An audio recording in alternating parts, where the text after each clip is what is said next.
Actu Debout, prenez votre temps et abonnez-vous à la chaîne, cela nous aide beaucoup et nous encourage à continuer à faire du bon contenu.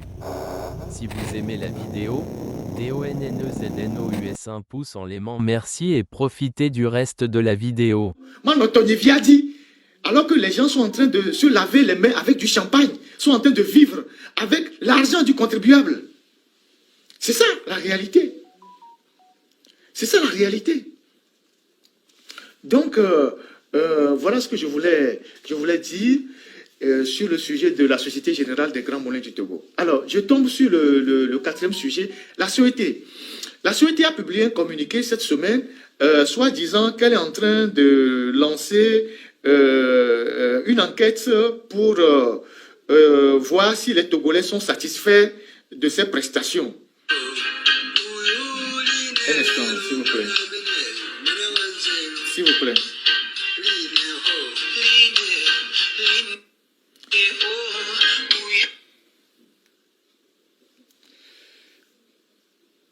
Un instant, s'il vous plaît. Je parle tout en vérifiant en même temps ce que je suis en train de faire. Alors, la CET a publié un communiqué qu'elle a choisi une entreprise sénégalaise pour faire une enquête par rapport à ces prestations auprès des Togolais, pour voir si les Togolais sont satisfaits de ces prestations. Et ce communiqué a circulé sur les réseaux sociaux. Naturellement, les Togolais se sont indignés. De vous à moi, à l'heure où nous parlons, de vous à moi, est-ce que la CET, la compagnie énergie du Togo, a besoin de faire une enquête, a besoin de débloquer de l'argent encore pour faire une enquête, pour savoir si les Togolais sont satisfaits ou non de ces prestations. En sachant que régulièrement, elle coupe le courant électrique, régulièrement, elle est incapable de faire de l'extension dans les quartiers. Il y a des années qu'ils ont amené des poteaux dans certains quartiers de la ville de Lomé, Agbavi, Agbata, et Togokome, Djagblé, Legbasito, Sobosito, Apesito, Zanguera. Tous ces quartiers qui sont dans la périphérie de Lomé, la CET a tiré les poteaux mais est incapable de venir mettre les compteurs pour que les gens soient branchés. Ailleurs, les compteurs sont dehors. À d'autres endroits, c'est les fils araignées que les gens ont, comme je sais pas, les gens qui achètent les fils araignées avec les risques d'incendie. Est-ce que la CET a besoin d'aller chercher de débloquer des fonds pour faire une enquête pour savoir si les Togolais sont satisfaits de ces prestations? Ça, c'est la première question. La deuxième question, si elle doit faire une enquête, est-ce qu'il n'y a pas une société au Togo, il n'y a pas une société au Togo appartenant à des Togolais qui peut avoir ce marché-là, au lieu d'aller chercher une entreprise sénégalaise qui, naturellement, ne connaît même pas nos réalités. Vous allez chercher une entreprise togolaise pour venir au Togo, pour faire une enquête auprès des Togolais, pour avoir des motifs de satisfaction ou non de vos prestations. Est-ce que c'est une entreprise sénégalaise que vous devez aller chercher? Vous voyez comment notre pays est géré. Donc, si vous fouillez très bien, il y a peut-être un petit réseau là-bas, la CET, qui veut sortir de l'argent, qui a créé juste un système. Les Ivoiriens appellent ça la marmaille, les Camerounais appellent ça le schéma. Donc, ils ont sorti un schéma là pour sortir de l'argent et justifier en disant oui, la CET a payé 500 millions, 400 millions à une entreprise sénégalaise pour faire une enquête de satisfaction. Et pourtant, l'argent qu'on va sortir pour payer la société sénégalaise qui va faire cette enquête-là, si on prend cet argent-là, si c'est 10 millions, si c'est 20 millions, si c'est 15 millions, on peut déjà éliminer les araignées dans certains quartiers de Lomé. On peut brancher certains clients. On peut amener le poteau électrique dans certains quartiers. On peut régler des problèmes dans certains quartiers. L'argent qui va servir à payer la société qui va faire l'enquête là, on peut déjà régler quelques petits problèmes dans certains quartiers où les populations n'ont pas le branchement de l'électricité. Est-ce qu'on trouve que c'est normal? Voilà comment les gens volent, les techniques que les gens ont au Togo pour voler de l'argent. Les techniques qu'ils ont pour détourner de l'argent. Donc, ce communiqué aussi a circulé. J'ai tenu à placer deux ou trois mots. Il y a des étudiants qui m'ont envoyé aussi des préoccupations. Je reçois beaucoup de messages, mais je ne les rends pas tous publics. Mais quand il y en a, bon, parfois je place quelques deux mots pour encourager. Il y a des étudiants qui m'ont interpellé ces jours-ci, les étudiants de l'école nationale d'ingénieurs. Je ne sais pas, on l'appelle ça ainsi. À l'époque, on l'appelait ainsi. Maintenant, on l'appelle École Polytechnique de Lomé. Avant, c'était l'INSI, École nationale des sciences d'ingénierie ou quelque chose comme ça. Maintenant, on l'appelle École Polytechnique de Lomé. C'est une école qui est à l'université de Lomé, dont les étudiants payent très cher les frais d'inscription et les frais de formation. Mais pendant tout leur cursus, ils n'ont pas ils ne font pas de la pratique. C'est-à-dire, il n'y a pas d'ordinateur, il n'y a pas de laboratoire, il n'y a rien. Vous imaginez une école d'ingénierie où les étudiants n'ont pas accès à des ordinateurs, n'ont pas accès à du matériel qui leur permet de s'exercer. Hein? Si vous êtes dans la mécanique, vous êtes dans l'informatique, vous êtes je ne sais pas quoi, ils n'ont rien, il n'y a pas de matériel. Je comprends pourquoi quand les bus de l'université tombent en panne, c'est chez les mécaniciens en ville qu'on amène. Vous avez une école d'ingénieurs à l'université de Lomé qui est incapable de réparer les bus des étudiants quand les bus tombent en panne. Et donc, ces étudiants m'ont envoyé plusieurs fois des messages pour dire, voilà, et notre école polytechnique, on paie déjà très cher la scolarité, mais on n'a pas le matériel, on n'a rien. Donc, c'est au Togo que vous avez une école qu'on appelle polytechnique. Vous imaginez ce que c'est qu'une école polytechnique? Ils appellent ça polytechnique. Et l'école polytechnique, les gens vont dans cette école-là, hein, c'est une école universitaire, et sortent sans avoir touché l'ordinateur, sans faire une quelconque analyse. Il n'y a pas de laboratoire. Aujourd'hui, vous allez au Ghana, toutes les petites écoles de primaire, les écoles de collège, et les lycées, tous les lycées au Ghana ont des laboratoires. La plupart des lycées ont des laboratoires, ont des salles informatiques, ont de quoi permettre aux élèves de manipuler les choses réelles. Au Togo, vous avez une école d'ingénierie qui est à l'université, qu'on appelle de plus école polytechnique. Vous imaginez, c'est la polytechnique, c'est une école polytechnique. Mais où il n'y a pas d'ordinateur, il n'y a pas de laboratoire, il n'y a rien. Et donc, les étudiants viennent, ils font juste de la littérature. Hein, ils font juste de la littérature et ils payent cher. Parce qu'ils payent les frais de laboratoire, alors qu'il n'y a pas de laboratoire. Ils payent des frais pour les ordinateurs, il n'y a pas d'ordinateur, il n'y a rien. Et donc, bon, qu'est-ce que moi je peux faire? Je ne peux que porter leur voix. Mais il faut que les étudiants au Togo se réveillent. Il faut que les étudiants au Togo se réveillent. Nous, on était très engagés depuis qu'on était élèves. On n'a même pas attendu l'université pour se réveiller. Quand nous, on était élèves là, hein, on nous a fessés sous les mains parce qu'on a refusé de faire l'animation politique. On était déjà des rebelles quand on était élèves. On a appris à dire non au temps fort de la dictature. Après, au lycée, on a fait pareil. On a fait des mouvements, on a revendiqué nos droits, on a fait ci, on a fait ça. Mais quand on est arrivé à l'université, c'était le comble. À l'université, on était carrément des commandos. Hein, pour revendiquer nos droits. Aujourd'hui, les étudiants, vous êtes là, on vous dit oui, de ne pas demander vos droits. Et à Côte Togo, vous avez des étudiants qui ne sont même pas capables de savoir qu'est-ce que leur pays a comme richesse, qu'est-ce que leur pays génère comme richesse, pourquoi ils sont toujours avec des bourses de misère, pourquoi ils n'ont pas de quoi manger, pourquoi les restaurants sont mal servis, pourquoi ils n'ont pas de bus, pourquoi, et pourquoi ils ont une bourse de misère, et pourquoi ils devaient en avoir plus. Il y a qu'au Togo que vous avez des étudiants qui sont là, qui ne se posent aucune question. Chacun est dans son petit coin, puisque chacun a un petit portable maintenant pour faire TikTok. Et c'est fini, les gens s'amusent. Les gens ne savent pas que c'est leur vie qui est en danger. Quand on était déjà étudiants, on était, je vous ai déjà dit le parcours, élèves, collégiens, lycéens, étudiants. On était des rebelles nés. Et on a beaucoup lutté au campus pour que les choses changent. Jusqu'à ce que on a crié sur Yadema. Et Yadema est parti traumatisé quand il est venu au campus. On lui a rendu la vie difficile. Et le jour-là, pour pouvoir créer des problèmes immédiatement, on a veillé sur le campus. Sous le château là-bas, on est resté là-bas pour préparer notre coup jusqu'à 2 h du matin.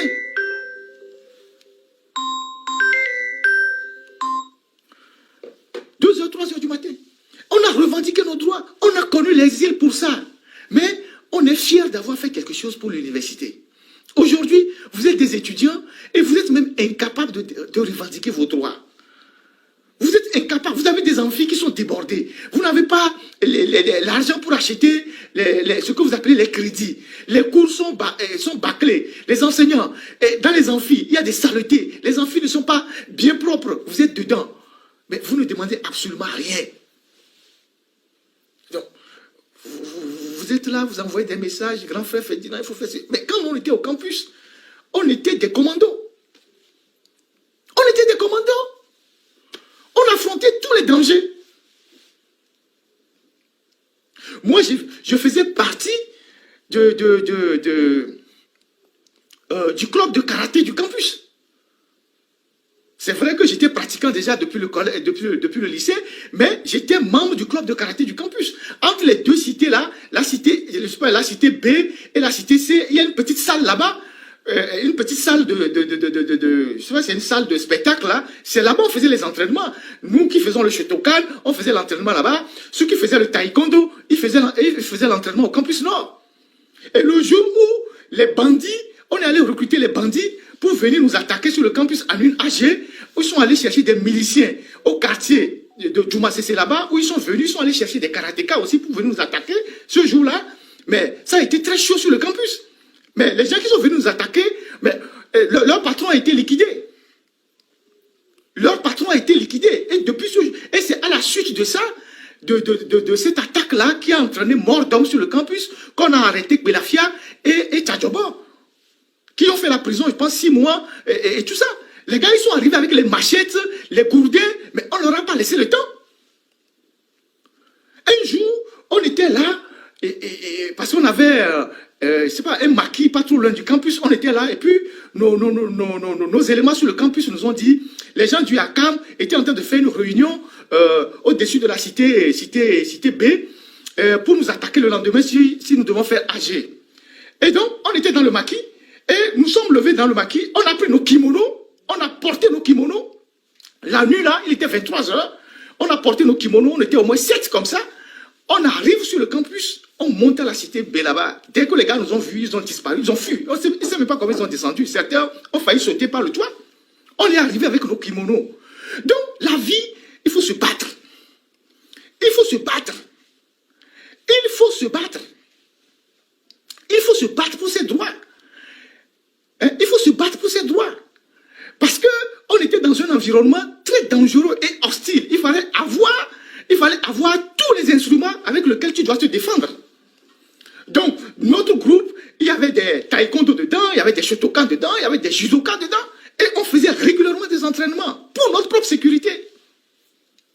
Donc, vous êtes au campus aujourd'hui, vous êtes comme des petits bébés. Vous êtes comme des petits bébés, vous êtes... non, vous n'aurez rien. Alors que c'est le moment merveilleux de votre vie. Quand on est jeune, c'est le moment merveilleux de votre vie. Quand vous êtes jeune, c'est le meilleur moment de votre vie. Après, quand vous rentrez dans la vie active, vous aurez des responsabilités. Vous n'aurez plus de repos. C'est le meilleur moment de votre vie. Et donc, vous êtes là, vous ne demandez rien à l'État, vous ne demandez rien au gouvernement. Vous avez vos enseignants, des responsables de l'université qui vous écrasent. Parce qu'eux, ils ont besoin de maintenir l'université dans la misère pour pouvoir vous écraser, alors que vous n'êtes pas capable de demander vos revendications, d'augmenter vos bourses, d'augmenter tout ce que vous voulez. Après, c'est pour envoyer des messages aux gens. Ah oui, il faut nous sauver. Quand nous, on était étudiants, on était des bagarreurs. On était de vrais bagarreurs. On ne se laissait pas faire. Vous êtes qui? Si vous nous rencontrez, vous avez des problèmes. Si vous nous rencontrez, vous avez des problèmes. On était des bagarreurs. Donc, je voudrais vraiment, ceux qui me disent, oui, il faut dire ça, il faut dire ça. C'est vrai que de temps en temps, je peux porter vos revendications sur la place publique, mais à un moment donné, il faut que vous preniez vos responsabilités. Il faut que vous preniez vos responsabilités. Donc voilà ce que je voulais dire aussi à ces étudiants qui m'interpellent et tout ça. Il y a eu, dans la foulée des étudiants que je viens de parler, il y a,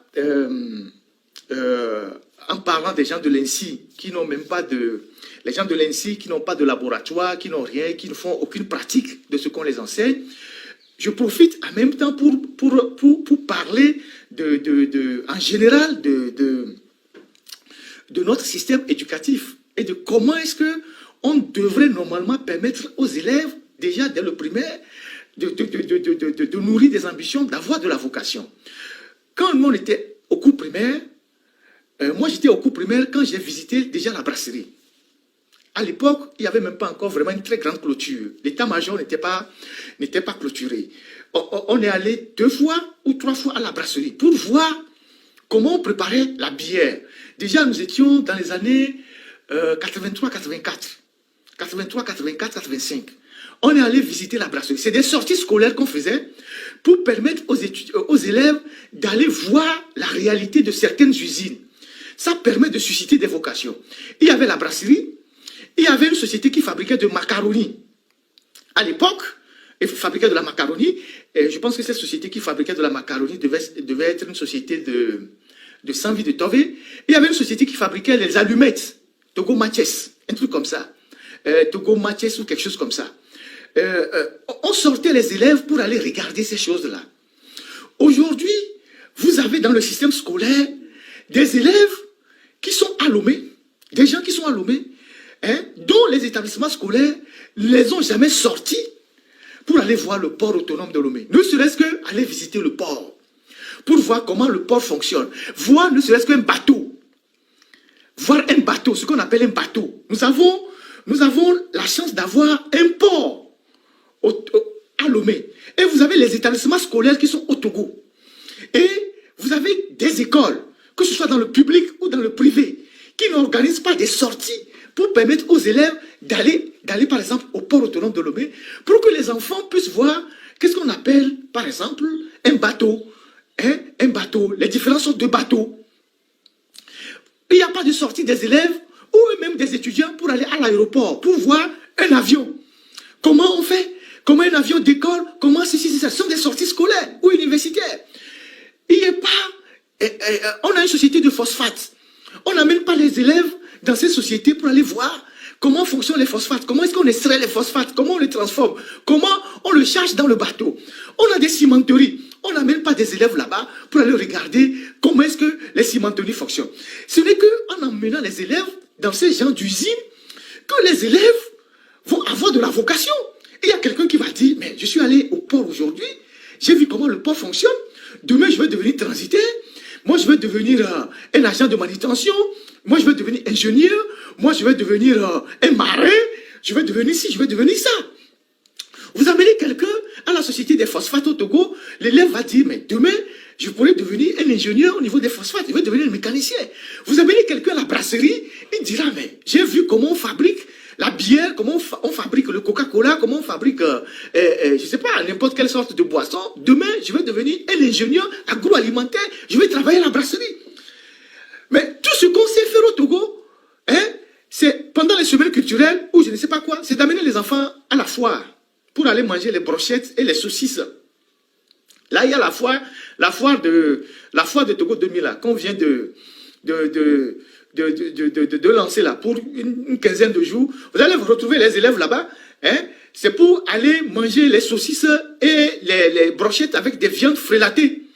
C'est ça, on dit on amène les élèves à la foire. C'est ça. On amène les élèves à la foire. Alors que on aurait pu dans le système éducatif togolais donner des directives pour que chaque année, à tour de rôle, on puisse amener des élèves dans certaines sociétés qui sont implantées chez nous, ou bien dans certaines sociétés d'État que Dieu a fait grâce au Togo, le port autonome de Lomé. Vous imaginez quand les enfants vont aller visiter le port autonome de Lomé, qu'ils soient étudiants, qu'ils soient collégiens ou élèves, ils vont voir les bateaux, de grands bateaux. Comment est-ce qu'ils seront émerveillés? Ce que ça va sortir en eux comme vocation. Vous amenez les élèves dans les hôpitaux pour voir faire un tour dans les hôpitaux pour voir comment on soigne les gens. C'est comme ça qu'on suscite les vocations. Les autres pays là, c'est ce qu'ils font. Quand nous sommes là à dire que les autres sont devant nous, tout ça, c'est ce que les autres font. Ils font tout dans leur pays. Ils font des journées de patrimoine. On amène les journées de patrimoine dans certains pays. On amène les élèves jusque dans le bureau du président de la République. Pour les journées du patrimoine. Que ce soit en Allemagne, en Belgique, en France et même aux États-Unis, les élèves vont jusque dans le bureau du président de la République. Et si ils ont la chance de voir le président de la République leur dit, c'est ici que je m'assois pour faire mes discours, c'est ici que je m'assois pour travailler, pour signer les décrets pour la République. Ça suscite des vocations. Au Togo, la présidente de la République qui est à Kégué, quand tu passes même là-bas, il faut pas tourner ton cou pour voir la présidence. Quand tu passes devant la présidence qui est à Kégué là, au Togo là, on a fortifié ça, c'est devenu une forteresse. Quand tu passes là-bas, tu es sur ton volant, il faut regarder tout droit. Il ne faut même pas tourner le cou pour regarder la présidence. C'est devenu une propriété privée. Tu as les militaires qui sont là-bas, ils ont les yeux rouges, ils ont les armes qui sont pointées sur vous, comme si vous venez chercher le fauteuil du président. Alors que la présidence est une propriété de tous les Togolais. Moi, j'étais en Afrique du Sud, à l'investiture de Jacob Zuma. On est allé, on a circulé dans la présidence. Et à la présidence en Afrique du Sud, il y a une grande partie qui est comme un parc, qui a été séparé même du grand bâtiment principal. Le week-end, les gens viennent là-bas avec les copains, les copines, les anniversaires pour venir manger là-bas. C'est une clôture mitoyenne. L'ensemble, c'est la présidence, mais on a séparé ça en deux. Il y a une clôture mitoyenne. C'est-à-dire que les citoyens doivent venir regarder. Ceux qui vont devant la Maison Blanche là, la Maison Blanche, si vous avez seulement un rendez-vous, vous rentrez. Mais si vous n'avez pas de rendez-vous, vous pouvez venir regarder la Maison Blanche à travers les grilles. Combien de personnes ne vont pas là-bas pour prendre des photos? Mais chez nous, quand tu passes devant la présidence, même si ta voiture tombe en panne, le soldat sort. Il sort les fusils, il a la mine serrée, il porte les lunettes noires et dit « Hey, tu fais quoi ici ?» On t'envoie ta voiture en fourrière. Et quand tu passes dans cette zone-là, tu ne regardes même pas. Tu n'as même pas le droit de regarder la clôture de la présidence. Tu es sur ton volant, tu regardes tout droit. Si tu es sur la moto, tu regardes tout droit. Parce qu'on te trouve même déjà que tu es suspect. Comment voulez-vous que dans un pays comme ça, il puisse y avoir une certaine débauche d'énergie, que les esprits soient libres et que les gens réfléchissent librement. Donc, aujourd'hui, il y a une nécessité qu'au niveau du ministère, les trois ministères qui s'occupent de l'éducation, que ce soit, puisqu'on a émietté les ministères, on ne sait même pas ce que les gens font, on a le ministère de l'enseignement primaire et secondaire, on a le ministère de l'artisanat, on a le ministère de l'enseignement supérieur. Il faut que ces ministères-là, on donne des directives aux directeurs des écoles, aux enseignants, aux proviseurs, pour que pendant les semaines culturelles, on amène les enfants dans certaines structures de production, comme les cimenteries, comme le port autonome de Lomé, comme l'aéroport, comme la brasserie, comme je ne sais quoi, pour permettre aux élèves de voir la réalité. Comment est-ce qu'on fait une chaîne de production dans une société? Voilà ce que je tenais à dire par rapport en complément à ce que j'ai dit sur les étudiants. Voilà ce que je voulais dire par rapport au système éducatif au Togo, ce qui doit permettre aux gens, aux enfants d'avoir une certaine liberté d'esprit. Il ne suffit pas seulement d'envoyer les enfants à la fois Togo 2000 pour aller manger les saucisses de soja ou je ne sais quoi, n'importe quoi. C'est ça, c'est la seule sortie qu'il y a.